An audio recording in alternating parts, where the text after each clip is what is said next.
Happy Monday, happy last full week of February, of course a short month. Some fresh snowfall yesterday, a lot more into Iowa and southeastern Minnesota where some spots picked up 6 to 8 inches. Generally around the metro it was a ½ inch to an inch.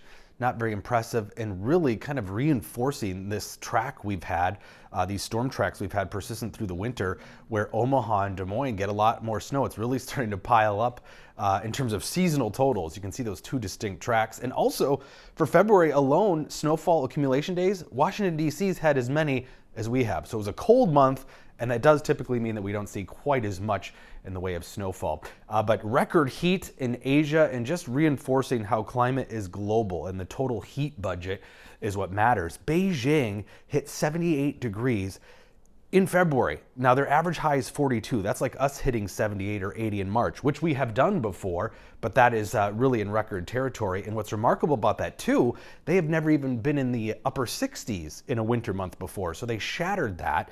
And while we have had cold here in February from basically everywhere east of the Rockies, when you look at the whole northern hemisphere, we are net well above normal. You can see a lot more red than we have blue. So got to keep that in mind. We're back into some warmer temperatures this week.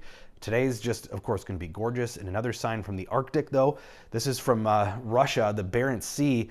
They have an icebreaker in boats that have gone through the Arctic in February, which has never happened before. And they're saying that multi-year ice in the Arctic is gone, which is pretty remarkable. Now, there's seasonal ice that develops, but that's shallow stuff that they're able to break through. So the Arctic very warm this year. We are draining out some of that Arctic air last week, but even that air is warmer than what it used to be.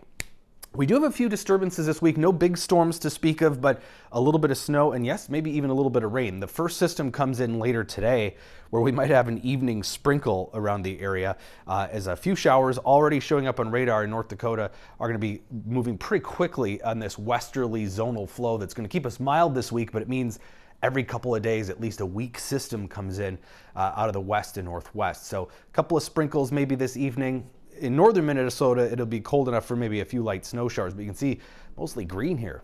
Yeah, those are specks of rain. Who would have thought that a week ago? But it is possible. Anything we get will be very brief, and then temperatures tonight drop just below freezing. Now, a lot of you have been asking me about this TikTok video, asking about rain chances and probabilities and what it all means. Take a look. I think you found out late in life that you should have known earlier, but you just didn't. I thought 100% that when they said that there's a 30% chance of rain, that it meant that there was a 30% chance that it was going to rain. I never, ever, ever knew that it meant that there's 100% it's going to rain, and it's going to be in 30% of your area. So in a way, there's a 30% chance that you're going to get rain, but it's going to rain. Yeah, that's really the definition of probability in terms of how we look at aerial coverage, what percent will get covered. So this is an example of the Weather Service forecast for this evening, 20% chance of rain showers. And you look at sort of the metro region and a little outside of it, total rainfall for a 12-hour period. You can see some specks, maybe about 20% of the area covered. So 20% chance of rain. Doesn't mean that it's only a 20% chance somebody will get rain.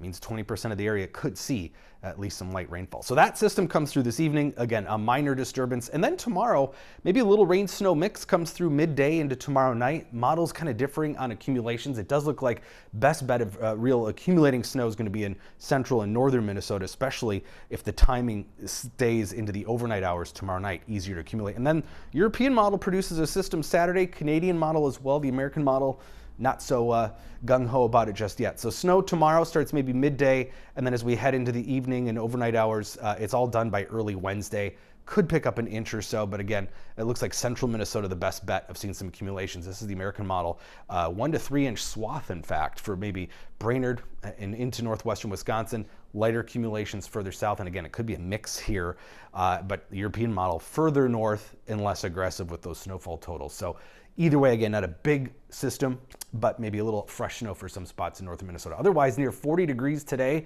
well into the 40s off to the west. And then tomorrow, still close to 40, upper 30s to near 40. We're going to have more clouds, so I think that's going to keep the temperature down maybe a couple more degrees. And then we do gradually cool off a little bit, but still above freezing. In fact, most of the week, with, again, that next system moving in potentially on Saturday and some partly cloudy days and near or above freezing Thursday, Friday.